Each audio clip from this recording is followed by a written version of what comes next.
그리스도의 죽음은 또 무엇을 구속합니까? 타락한 창조 세계의 모든 영역을 구속합니다. 아버지께서는 모든 충만으로 예수 안에 거하게 하시고 그의 십자가의 피로 화평을 이루사 만물 곧 땅에 있는 것들이나 하늘에 있는 것들이 그로 말미암아 자기와 화목하게 되기를 기뻐하심이라. 샬롬 반갑습니다. 김황호 목사입니다. 오늘 저와 함께 기도함으로 문답 시작해 보도록 하겠습니다. 하나님 감사합니다. 귀한 하루를 우리에게 허락하여 주시고 이 주일에 우리가 함께 모이지는 못하지만 온라인 통하여서 교리문답을 배우려 합니다. 우리에게 지혜와 능력을 더하여 주사 이 교리를 통하여서 우리의 지식만 쌓는 시간이 되는 것이 아닌 하나님과의 관계가 회복되어지고 하나님을 더 깊이 있게 알아가는 귀한 시간 될 수 있도록 인도하여 주시옵소서. 예수 그리스도의 이름으로 기도드립니다. 아멘. 오늘 우리가 함께 살펴볼 문답을 시작하기에 앞서서 두 가지 질문을 먼저 던지고 시작해 보려고 합니다. 첫 번째는 하나님의 구원은 인간으로 끝인가? 라는 질문입니다. 우리 지난주에 우리를 구원하기 위해 이 땅에 예수 그리스도를 보내주신 하나님에 대해 배워보았습니다. 우리를 구원하신 하나님, 그리고 구원하신 그 하나님에 대해서 배울 때 우리는 그 구원이 우리로 끝나는 것인가? 라는 질문을 오늘 이 시간 가지고 시작해 보려고 합니다. 그리고 두 번째 질문은 하나님의 구원 계획의 범위는 과연 어디까지인가? 이것을 알아가는 것이 오늘 문답의 목적이라 할 수 있겠습니다. 하나님은 온 세상의 창조주이십니다. 사람을 만드셨을 뿐만 아니라 온 세상을 만드신 분이라는 사실은 우리가 모두 잘 알고 있는 부분이죠. 만들기만 하신 게 아니라 통치하고 다스리시는 분이시죠. 그러나 그 세상 가운데 죄가 들어오게 되었고 하나님은 죄로 인해 타락한 인간의 문제를 해결해 주시기 위해 구원해 주시기 위해 예수 그리스도를 우리 가운데 보내주셨습니다. 온 우주에서 눈에 띄지도 않는 지구, 그 중에서도 전보다도 작은 인간만 구원하는 것이 하나님의 그림이었을까요? 골로새서 1장 20절을 보면 하나님의 그림이 결코 작지 않음을 알 수 있습니다. 함께 골로새서 1장 20절 말씀을 볼까요? 그의 십자가의 피로 화평을 이루사 만물 곧 땅에 있는 것들이나 하늘에 있는 것들이 그로 말미암아 자기와 화목하게 되기를 기뻐하심이라. 구원자이신 예수님의 죽으심은 단순히 인간만을 구원하기 위함이 아닌 더 나아가 온 세상을 구원하기 위한 희생이었습니다. 하나님은 인간을 포함한 온 세상을 구원할 계획을 그리셨을 뿐만 아니라 그것을 이루셨죠. 오늘 문답의 내용은 하나님의 구원이 우리가 생각하는 것보다 훨씬 더 크고 넓고 위대한 하나님의 큰 그림이었다라는 것을 깨닫게 해줍니다. 구원자이신 예수님의 죽으심은 단순히 인간만을 구원하기 위함이 아닌 더 나아가 온 세상을 구원하기 위한 희생이었습니다. 그런데 인간은 죄로 인해 구원이 필요하다 쳐도 그 외 피조물들에게 구원이 필요한 이유가 무엇일까라고 하는 것이죠. 우리 외에 하나님께서 창조하신 피조물들을 한번 생각해 볼까요? 여러 동식물들 뿐만 아니라 자연에서 마주하는 모든 만물들이 있겠죠. 해와 달, 바다와 강이나 산이나 이 모든 것들이 하나님께서 창조한 피조물들입니다. 그런데 그런 것들에게 구원이 필요할까요? 구원이 필요하다는 말은 죄의 결과로 인해 위험에 처해 있는 누군가를 구출시켜야 할 때 도움이 필요하다는 말인데 자연 만물들에게 이러한 도움이 필요할까요? 자연 만물들에게 무슨 죄가 있길래 구원이 필요한 걸까요? 그 이유를 알기 위해 성경에 나타난 이 첫 번째 사건을 함께 살펴보려고 합니다. 사람의 대표인 아담이 죄를 지음으로 하나님의 형벌이 내려졌죠. 그런데 이 형벌은 사람에게만 해당하는 것이 아니었습니다. 창세기 3장 17절에는 이런 말씀이 나오는데 제가 읽어드리겠습니다.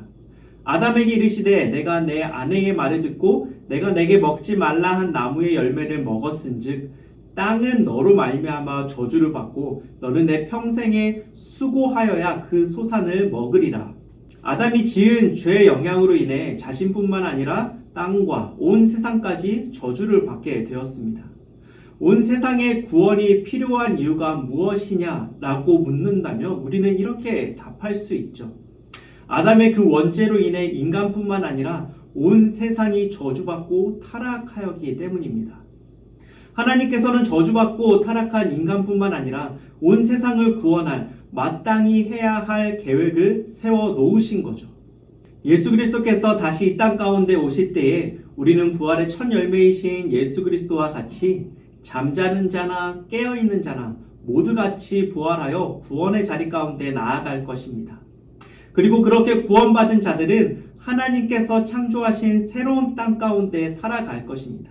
이전보다 더 아름답고 완벽한 새 땅. 성경은 그곳을 새하늘과 새 땅이라고 말하고 있죠. 우리가 구원받고 가게 될 새하늘과 새 땅, 어떤 곳일까요? 금은보화가 가득한 곳일까요? 찬란한 빛이 내리쬐고 머리에 띠두른 날개 달린 천사들이 거느리며 인자한 미소로 맞아주는 곳, 그렇게 아름다운 곳일까요? 아니면 아름다운 미성의 소리로 사중주, 육중주, 팔중주 찬양이 쉴 새 없이 울려 퍼지는 그런 곳이 새하늘과 새 땅일까요? 맞을 수도 있고 아닐 수도 있겠죠. 왜냐하면 우리는 그곳을 가보지 못했기 때문입니다. 우리는 그곳에 대해서 정확하게 알 수 없지만 한 가지 확실한 것은 그곳은 더 이상 고통과 슬픔이 존재하지 않는다라는 것입니다. 어디에서도 더러운 죄악을 찾아볼 수 없는 곳, 가장 완벽하고 가장 아름다운 그곳을 하나님께서는 약속하고 계시는 것이죠. 우리는 이 약속으로 인해 희망이라는 덕목을 발견할 수 있습니다. 우리가 구원받은 이후에도 현재와 동일한 세상 가운데에서 살아간다면 구원받은 의미가 있을까요? 죄로 물들어진 세상, 죄로 가득한 세상 뿐만 아니라 바이러스가 정말 가득하여서 사람과 동물들, 식물들에게 위협이 되고 기후는 불안정하고 여러 가지 위험 속에서 사는 이러한 세상 속에서 여전히 우리가 살아야 한다면 우리는 기쁨과 희망, 감사를 생각할 수 없을 것입니다. 그러나 하나님께서는 믿는 자들에게 여전히 구원을 약속하실 뿐만 아니라 그 구원의 범위를 온 세상으로 확대하시며 새하늘과 새 땅을 약속하셨죠. 그렇기에 우리는 우리의 미래를 생각해 볼 때 더 이상 아픔과 슬픔, 절망이 아닌, 눈물이 아닌 하나님의 은혜로 주어진 구원의 약속으로 인해 기쁨과 감사, 소망으로 인해 기대와 희망을 얻게 될 수 있는 것입니다. 오늘 살펴본 문답을 통해 다음의 질문들을 우리 자녀들과 함께 나눠보았으면 좋겠습니다. 첫 번째 질문입니다. 우리가 사는 세상에 죄가 없는 곳이 있는지 우리 아이들과 나눠주시기 바랍니다. 세상에 죄가 없는 곳이 있을까요? 그런 곳은 없습니다. 온 세상은 다 죄로 물들었습니다. 아담의 원죄로 인해서 세상은 다 죄로 물들었고 타락하였다고 성경이 말하고 있죠. 이 사실에 대해서 우리 아이들과 나눠주시기 바랍니다. 두 번째는 죄로부터 구원받아야 할 대상은 누구인지 우리 아이들과 나눠주시기 바랍니다. 이것에 대한 정답은 우리가 문답 내용을 통해서 배웠듯이 우리 인간일 뿐만 아니라 온 세상이 다 죄로 물들었기 때문에 모든 세상이 구원받아야 할 대상임을 우리 아이들에게 알려주시기 바랍니다. 하나님께서는 그가 창조하신 모든 세상에 들어온 죄로부터 이미 승리하셨으며 이미 승리하신 그 승리를 우리에게 주시기 위해 지금도 일하고 계심을 알려주시기 바랍니다. 세 번째 질문입니다. 그렇다면 왜 지금 구원이 이루어지지 않을까? 이 질문에 대해서는 우리 베드로후서 3장 9절 말씀을 참고했으면 좋겠습니다. 제가 베드로후서 3장 9절 말씀을 읽어드리겠습니다. 주의 약속은 어떤 이들이 더디다고 생각하는 것 같이 더딘 것이 아니라 오직 주께서는 너희를 대하여 오래 참으사 아무도 멸망하지 아니하고 다 회개하기에 이르기를 원하시느니라. 아멘. 지금 구원이 이루어지지 않는 이유는 아직 하나님의 때가 아니기 때문이죠. 하나님의 약속대로 예수 그리스도께서 다시 이 땅에 오실 그때가 구원의 날이고 우리는 그날을 기다리고 있지만 마냥 기다리는 것이 아닌 말씀에서와 같이 회개에 이르도록 기도하는 것이 우리가 해야 할 일임을 알려주시기 바랍니다. 네 번째 질문입니다. 약속하신 새하늘과 새 땅을 생각할 때 우리 아이들에게 희망이 생기는지 물어봐 주시기 바랍니다. 아마 우리 아이들이 희망을 느끼는 순간은 내가 원하는 것을 얻게 되는 그런 순간이겠죠. 내가 가지고 싶은 장난감이나 게임기나 핸드폰을 얻는 그 순간이 아마 우리 아이들이 느끼는 희망을 느끼는 순간일 것입니다.